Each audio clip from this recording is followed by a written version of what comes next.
మధ్యాహ్నం తర్వాత భారత రాష్ట్ర సమితి నుంచి ఒక ప్రకటన మీ అందరి ద్వారా నేను మీడియాలో చూడడం జరిగింది.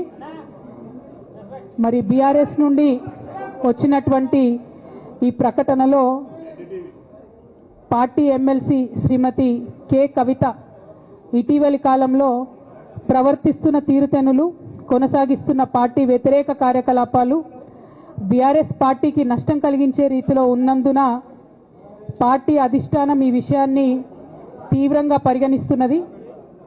పార్టీ అధ్యక్షులు శ్రీ కె చంద్రశేఖరరావు గారు శ్రీమతి కె కవితను తక్షణం పార్టీ నుండి సస్పెండ్ చేస్తూ నిర్ణయం తీసుకున్నారని చెప్పి మరి నాకు ఒక ప్రకటన నిన్న టీవీల ద్వారా అందుకోవడం జరిగింది. మరి నేను పార్టీ నుండి వచ్చినటువంటి ఈ లేఖలో ప్రత్యేకంగా 2 అంశాల మీద మాట్లాడదలుచుకున్నాను. నేను అక్రమ కేసులు పెట్టి నా మీద తిహార్ జైల్లో 5.5 నెలల పాటు ఉండి బయటికి వచ్చిన తర్వాత నవంబర్ 23వ తారీఖు 2024 నుండి నేను ప్రజాక్షేత్రంలోకి వచ్చి అనేక కార్యక్రమాలు చేయడం జరిగింది.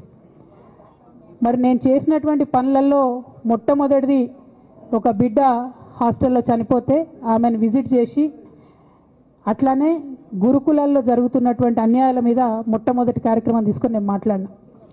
ఆ తర్వాత బీసీలకు జరుగుతున్నటువంటి అన్యాయం, కాంగ్రెస్ పార్టీ మేనిఫెస్టోలో ఇచ్చినటువంటి 42% హామీ కోసము పెద్ద ఎత్తున నేను పనిచేయడం జరిగింది. అట్లానే మహిళలకు 2500 ఇవ్వాలని చెప్పి పోస్ట్ కార్డు ఉద్యమాన్ని నేను చేపట్టడం జరిగింది. పెద్దవాళ్లకు పెన్షన్లు పెంచాలని నేను ఉద్యమాలు చేయడం జరిగింది. తెలంగాణ తల్లి స్వరూపాన్ని మారిస్తే అట్లెట్లా మారుస్తారని రౌండ్ టేబుల్ సమావేశం పెట్టినాం. బనకచర్లు అక్కడ కడుతున్నారంటే దాని మీద రౌండ్ టేబుల్ సమావేశం పెట్టినాం. ఓవరాల్గా తెలంగాణ ప్రాజెక్టులు, అందుబాటులో ఉన్నటువంటి నీళ్లు, వీటన్నిటి మీద కూడా రౌండ్ టేబుల్ పెట్టినాం.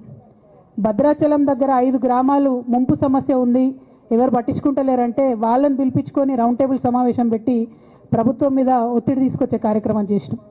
ముఖ్యమంత్రి గారి సొంత జిల్లా మహబూబ్ నగర్లో భూ నిర్వాసితులకు అన్యాయం జరుగుతుందంటే నారాయణపేట నియోజకవర్గం వెళ్ళి వాళ్లకు మద్దతుగా మేము నిలబడి రావడం జరిగింది. అట్లానే 47 నియోజకవర్గాలలో బీఆర్ఎస్ కండువా బాజాప్తా కప్పుకొని, గులాబీ కండువా బాజాప్తా కప్పుకొని ఎక్కడికి పోతే అక్కడ రావుల చంద్రశేఖర్ రెడ్డి గారిని రిక్వెస్ట్ చేసి భవన్ నుంచి అక్కడ ఉండేటటువంటి బీఆర్ఎస్ నాయకులకు అఫీషియల్ కమ్యూనికేషన్ చేపించి ప్రతి ఒక్క బీఆర్ఎస్ నాయకులకు, కార్యకర్తలకు మాట్లాడి ఆయా పర్యటనలకు వెళ్ళినప్పుడు అందరినీ కలుపుకొని బాజాప్తా గులాబీ కండువా వేసుకొని 47 నియోజకవర్గాలు నవంబర్ 23, 2024 నుండి ఈ రోజు వరకు నేను పర్యటన చేసి అనేక ప్రజా సమస్యల మీద మాట్లాడడం జరిగింది. మరి ఇవన్నీ పార్టీ వ్యతిరేక కార్యకలాపాలు అన్నది నాకు అర్థం కాలేదు. ఎట్లా వ్యతిరేక కార్యకలాపాలు అవుతాయన్నది కూడా ఒకసారి పార్టీ పెద్దలు పునరాలోచించుకోవాలని చెప్పి నేను రిక్వెస్ట్ చేస్తూ ఉన్నాను. అదేవిధంగా మరి బీసీల కోసం నేను పోరాటం చేస్తుంటే అట్లెట్లా మాట్లాడుతుంది, ఇట్లెట్లా మాట్లాడుతుంది, పార్టీకి వ్యతిరేకంగా మాట్లాడుతుంది. అరే, నేను కాంగ్రెస్ పెద్దల మీద ఒత్తిడి తీసుకొస్తుంటే బీసీలకు 42% అమలు చేయాలంటే ఏది పడితే అది చిల్వల్ పల్వల్గా నా మీద రాపించడం, ప్రచారం చేయడం, చాలా దారుణమైనటువంటి పనులు పార్టీలో ఉన్నటువంటి కొందరు పని కట్టుకొని, కత్తి కట్టుకొని నా మీద చేయడం జరిగింది. అట్లానే నేను ఒక మాట ఏమన్నా, సామాజిక తెలంగాణ సాధన కోసం నేను కట్టుబడి ఉన్నా అన్న. మళ్ళీ తప్పేముంది? అసలు నాకు జన్మనిచ్చినటువంటి నా తండ్రి, ఈ ప్రాణాన్ని భిక్షగా ఇచ్చినటువంటి నా తండ్రి, ఆయన చిటికెన వేలు పట్టుకొని నేను ఓనమాలు నేర్చుకున్న ఉద్యమాలు ఎట్లా చేయాలని, ఆయన చిటికెల వేలు పట్టుకొని ప్రజలంటే ఏంది, ప్రజా సమస్యలు అంటే ఏంది, ఎందుకోసం దాని మీద గలమెత్తాలని చెప్పి నేను నేర్చుకున్నా. ఆ నాయకుడి స్ఫూర్తిగానే నేను సామాజిక తెలంగాణ మాట్లాడినా.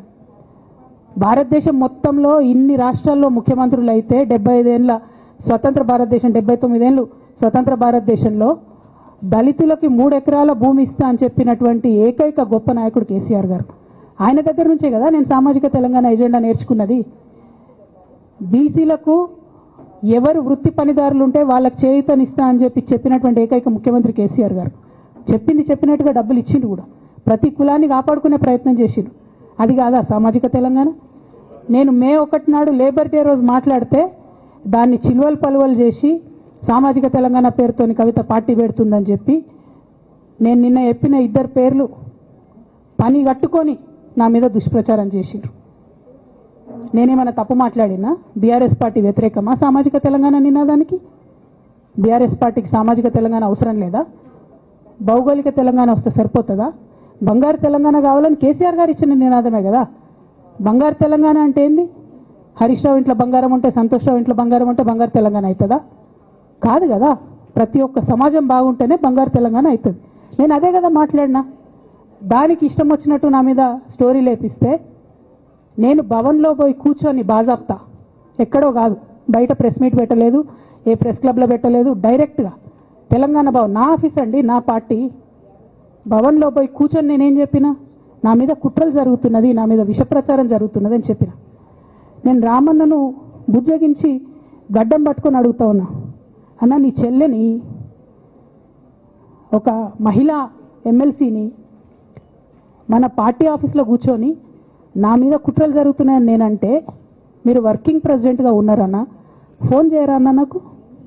ఏమైంది బేటా, ఎందుకు బాధపడుతున్నావు అని ఫోన్ చేయరా? ఇది ఎప్పుడు జరిగిన ఇన్సిడెంటు? లేక లీక్ కాకముందు, నేను నా కొడుకు గ్రాడ్యుయేషన్కి అమెరికా పోకముందు, అంతకుముందే. మరి మీరు వర్కింగ్ ప్రెసిడెంట్ కదన్నా, నేను పార్టీ ఎమ్మెల్సీని కదా. చెల్లెలు అన్న బంధుత్వాలు పక్కన పెడదాం ఒక్క నిమిషం. ప్రొఫెషనల్ సెటప్లో ఒక పొలిటికల్ పార్టీలో ఒక మహిళా ఎమ్మెల్సీ భవన్లో కూర్చొని నా మీద కుట్రలు జరుగుతున్నాయంటే మీరు మాట్లాడినరా అన్న? 103 రోజులు అయిపోయిందన్న ఇయ్యాలటికి, ఒక్క మాట మాట్లాడినరా? కేసీఆర్ గారు దగ్గర నుంచి కమ్యూనికేషన్ రావాలని నేను ఎక్స్పెక్ట్ చేయలే. వారు పెద్దవారు, వారికి అనేకమైన పనులు ఉంటాయి. మొత్తం పార్టీని ఇప్పుడు పునర్నిర్మించుకోవాల్సిన అవసరం ఉంది. తెలంగాణకు జరుగుతున్నటువంటి అన్యాయాన్ని వారు ఎప్పటికప్పుడు దిశానిర్దేశం చేయాల్సిన అవసరం ఉంది. కానీ వర్కింగ్ ప్రెసిడెంట్ గారి దగ్గర నుంచి ఫోన్ రాకపోవడం మాత్రం ఒక మాట అనిపించింది నాకు. నేను కేసీఆర్ గారి బిడ్డను, నేను కూర్చొని ప్రెస్ మీట్ పెడితేనే రెస్పాన్స్ రాలేదంటే మరి ఇంకో మామూలు మహిళా కార్యకర్తకు బీఆర్ఎస్ పార్టీలో మన అన్యాయం జరిగితే రెస్పాన్స్ వస్తుందా? నాకైతే అనిపించలేదు. వస్తుందేమో నాకు తెలియదు. కానీ నేను ఒక మాటకు నాకు సంతోషం అనిపించింది. నాకు నోటీస్ రాగానే అక్కడ మహిళా ఎమ్మెల్సీలు కూర్చొని, మహిళలందరినీ కూర్చొని, ఫస్ట్ టైం అనుకుంటా భవన్లో 5 మహిళలు కూర్చొని ఇండిపెండెంట్గా ప్రెస్ మీట్ మాట్లాడింది. చాలా సంతోషం. ఇటువంటి అంతర్గత ప్రజాస్వామ్యం రావాలనే నేను కోరుకున్నా.